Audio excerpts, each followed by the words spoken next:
They trashed them. They mocked them. Critics buried these films like mistakes the industry should forget. But here is the uncomfortable truth. The audience never agreed. These so-called failures refused to die. They grew louder with time. What if the critics were completely wrong? What if these action films were not disasters but misunderstood masterpieces hiding in plain sight? Number 15. The Last Boy Scout, 1991. The opening hit feels like a punch to the throat. The Last Boy Scout never pretends to be polite. It throws you into a world where heroes are broken men and justice is ugly and expensive. Critics in the early 90s did not just dislike it.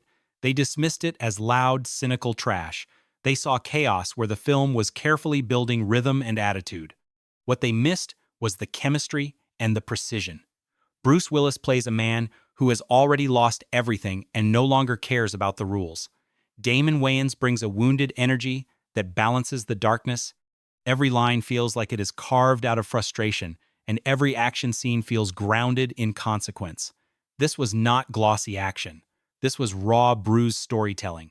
Over time, the film found its audience. Viewers began to understand that its bitterness was not a flaw, it was the point. The film captured a dying version of the action hero. One that bleeds and fails and keeps moving anyway. Critics called it excessive. Fans call it honest. And that shift says everything about how wrong the first reaction really was. Number 14, Blade, 1998. Before superheroes ruled the world, there was Blade. Dark, violent, and unapologetically stylish, this film arrived with a tone critics did not know how to handle. Some praised its energy, but many reduced it to a shallow comic adaptation. They failed to see what it was quietly building. Wesley Snipes delivers one of the most controlled and iconic performances of the decade. He is not a talkative hero, he is a presence. Every movement feels calculated. Every fight scene carries a sense of ritual. The film blends horror and action in a way that feels ahead of its time. It is not trying to be fun in a traditional sense. It is creating its own mythology. Looking back, it is impossible to ignore its legacy. This film opened the door for the modern comic book era, yet it rarely gets the respect it deserves from its original reception. Critics underestimated its influence. They treated it as disposable when it was quietly rewriting the rules. What they dismissed as style over substance became the blueprint for an entire genre explosion that followed. Number 13. Con Air, 1997.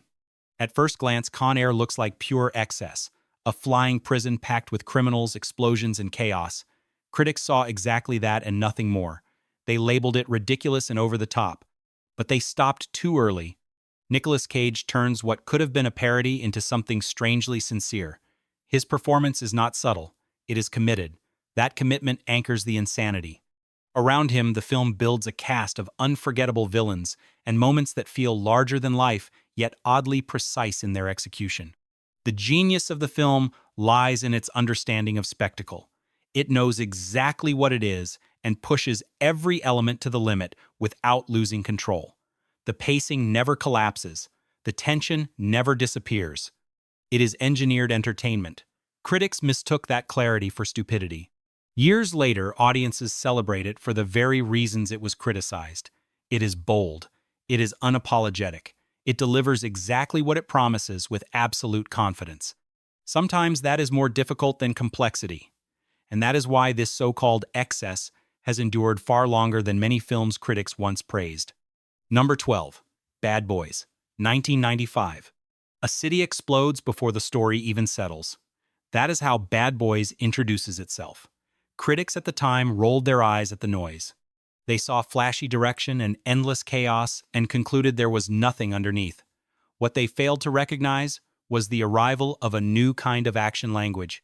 Will Smith and Martin Lawrence inject a chemistry that feels alive rather than rehearsed. Their banter does not pause the action, it fuels it. The film moves with a rhythm that blends humor, tension, and spectacle into one continuous surge. This was not just another buddy cop film. It was a reinvention of tone. Behind the camera, Michael Bay establishes a visual identity that would dominate action cinema for years.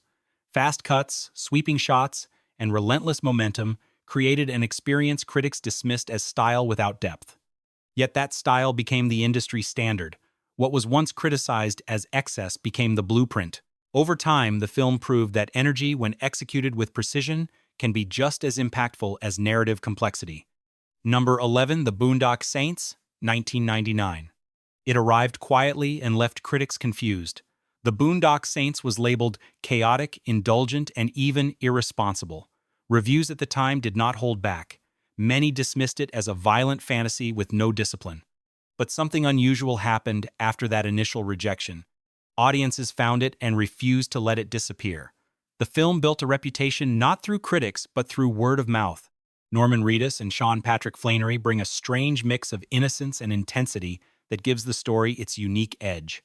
Their transformation into vigilantes feels less like empowerment and more like a descent. What critics called messy now feels deliberate. The structure jumps between perspectives, creating a fragmented experience that mirrors the chaos of its world. Willem Dafoe delivers a performance that elevates the entire film into something unpredictable and theatrical. Over time, the film evolved into a cult phenomenon. It became proof that critical dismissal does not always define a film's legacy. Sometimes the audience writes a completely different ending. Number 10, Demolition Man, 1993. Imagine a future where crime is gone, but so is freedom. That unsettling idea drives Demolition Man. When it was released, critics struggled to categorize it. They saw a strange mix of satire, action, and comedy, and decided it did not fully succeed at any of them. That confusion led to dismissal. Sylvester Stallone plays against his own image as a relic thrown into a sanitized world that has no place for him.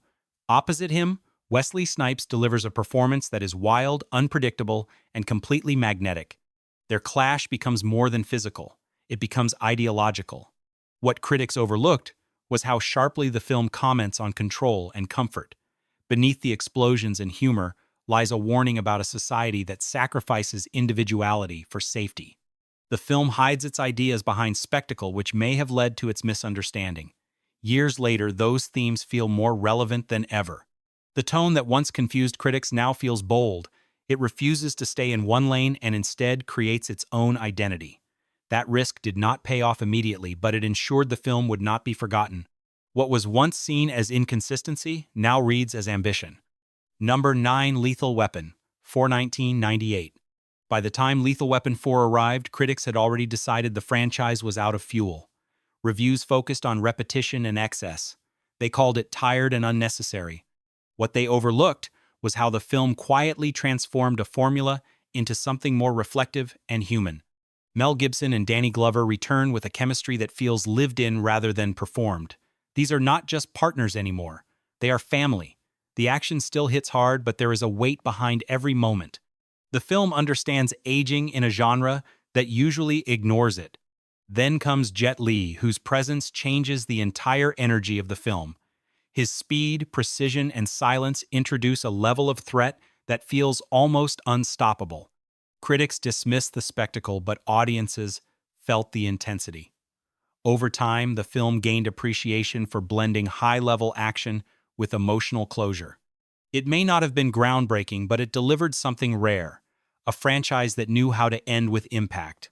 Number 8, Starship Troopers, 1997. It begins like a celebration, but slowly reveals something darker. Starship Troopers confused critics more than it impressed them. Many saw it as mindless violence and shallow patriotism. They missed the satire completely. What looked like glorification was actually a warning. Paul Verhoeven constructs a world that mirrors propaganda so perfectly it becomes uncomfortable. The characters appear heroic on the surface, but the system around them feels manipulative and cold. The action sequences are intense, but they are not meant to be purely thrilling. They are meant to expose the cost of blind loyalty. At the time, this approach was misunderstood. Critics expected a straightforward action film, and instead received something layered and confrontational. Over the years, the film has been re-examined and praised for its intelligence and boldness. What was once dismissed as empty spectacle is now recognized as one of the most subversive action films of the decade. The shift in perception is dramatic, and it proves how easily intention can be overlooked when expectations are too narrow. Number 7, Last Action Hero, 1993.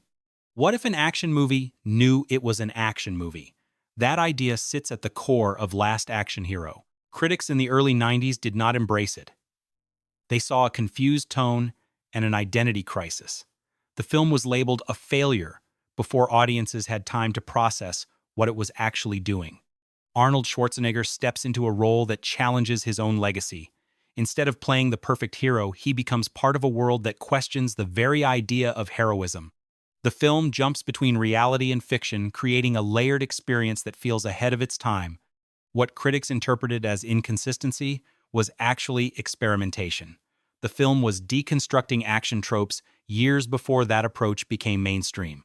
Its humor, its self-awareness, and its ambition did not fit the expectations of its era.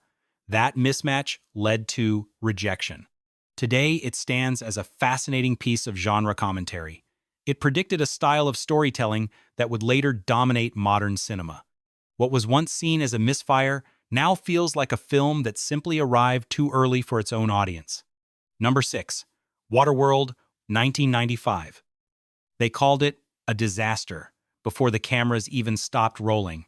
Waterworld became a symbol of excess long before audiences judged it for themselves. Critics sharpened their knives early, and when the film arrived, they did not hesitate. Bloated, wasteful, overindulgent. That narrative stuck so hard it nearly buried what the film actually achieved. At the center stands Kevin Costner playing a reluctant survivor in a world swallowed by water. He is not charming in the traditional sense. He is distant, guarded, and shaped by isolation. That choice alone separated the film from safer heroic formulas. Around him, the world feels tangible. Rusting machines, endless ocean, and fragile human settlements create a sense of scale that still feels rare. What critics dismissed as excess now reads as ambition. The practical effects, the massive sets, and the physical commitment give the film a weight that modern digital spectacle often lacks. Every explosion, every chase, every storm feels earned. It is not just noise. It is survival.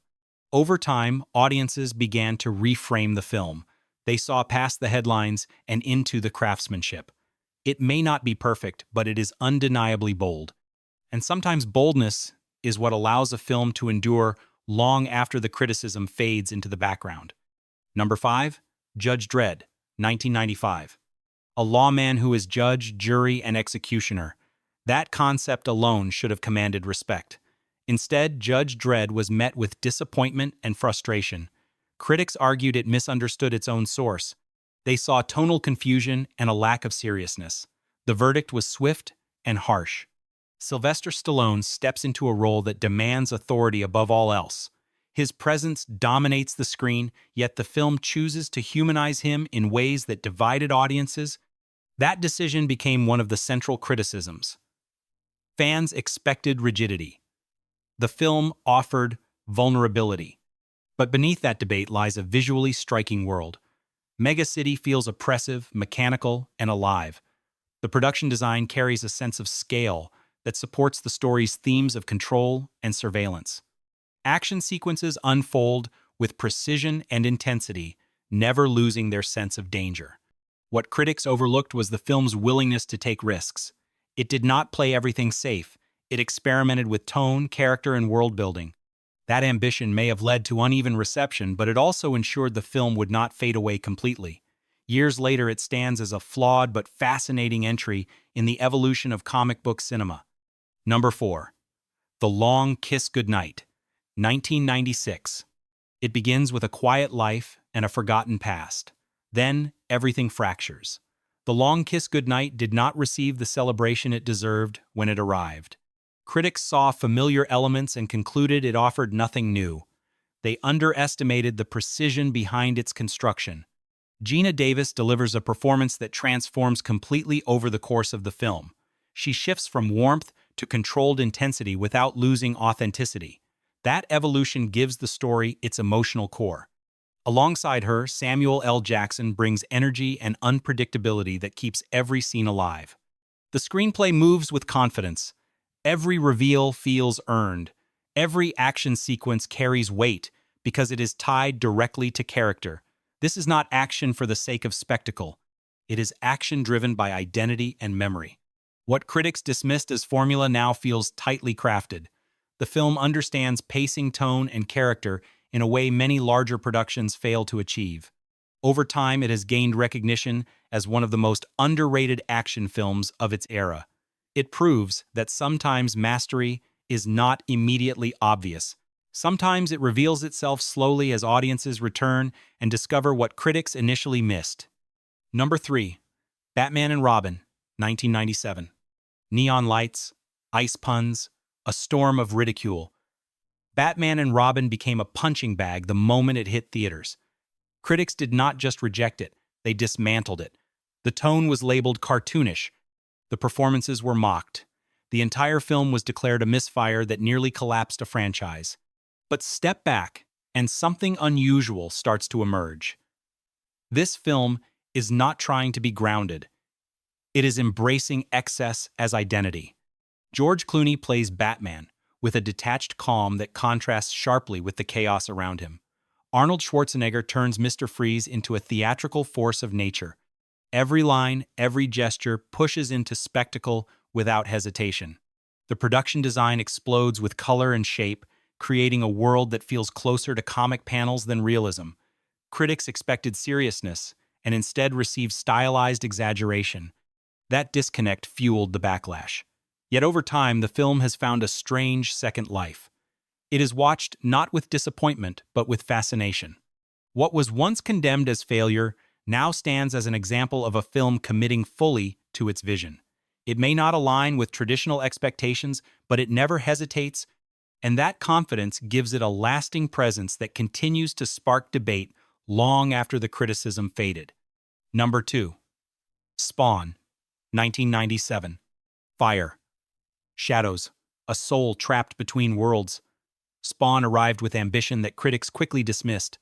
Reviews focused on uneven effects and tonal imbalance. The film was labeled messy and unfinished. That judgment overshadowed what it was attempting to achieve. Michael Jai White brings a physical intensity to the role that anchors the supernatural chaos. His portrayal is driven by pain and transformation. Opposite him, John Leguizamo delivers a performance that is unpredictable, disturbing, and impossible to ignore. Their clash defines the film's energy. What critics overlooked was how far ahead of its time the film felt. It embraced darker themes and complex anti-heroes before the genre fully shifted in that direction. The visual style may appear uneven today, but it represents a moment of experimentation, a willingness to push boundaries without a clear roadmap. Over the years, the film has gained a cult following. Viewers now see the ambition beneath the flaws. It is not a polished experience, but it is a daring one. And sometimes daring ideas leave a stronger impression than perfect execution. That is why the film continues to be discussed long after its initial rejection. Number 1. The Phantom, 1996. A masked hero walks out of legend into a world that no longer believes in myths. The Phantom faced a quiet but decisive rejection from critics. They called it outdated, simplistic, and lacking impact. The film was dismissed as a relic rather than an adventure worth embracing. Billy Zane steps into the role with a sincerity that defines the entire experience. He does not play the character with irony. He plays it with conviction. That choice gives the film its identity. It leans into classic storytelling rather than chasing modern trends. The action sequences carry a sense of movement and clarity that keeps the narrative grounded. Jungle landscapes, hidden temples, and secret legacies create a world that feels timeless rather than dated. Critics expected reinvention and instead received tradition. That expectation shaped the response. Years later, the film stands as a reminder that not every story needs to evolve into something else to remain meaningful. Sometimes honoring the original spirit is enough.